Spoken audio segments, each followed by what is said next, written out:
I have no idea. I just do not know. It happened. It happened. I found a story. The first story was the story of Fọlcon, and I thought it was fascinating.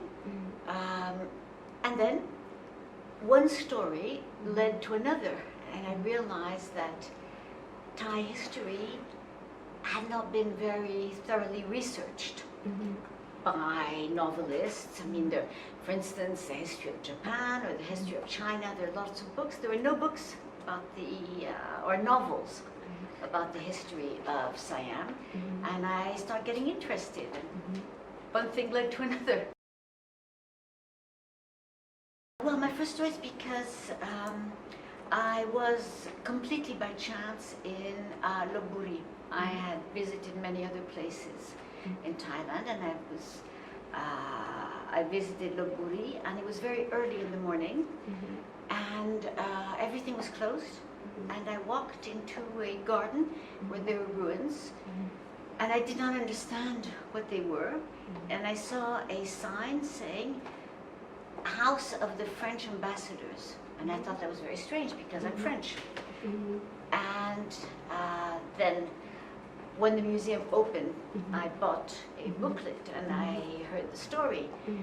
And I found out that Fọlcon had been also the interpreter of King Narai, and at that time was one of the interpreters of the President of France. So I thought it was an interesting story. You were the interpreter Yes, of the President of France, yes, for English.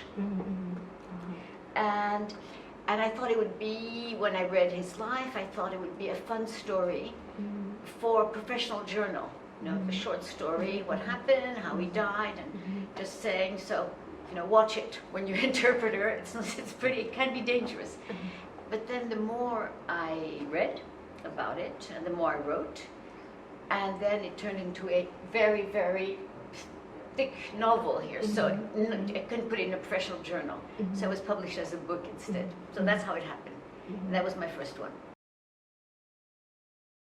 Because I invented nothing. That is exactly what happened.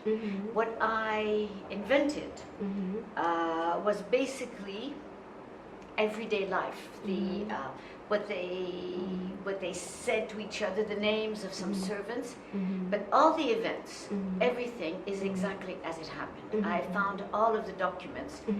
It is made more alive because I give life to all these people, but it is not fiction. It is historic. So that. But why should you read it? You should read it if you want to know what really happened. If you don't care what really happened, just want a good story, read whatever you like. But that is what really happened.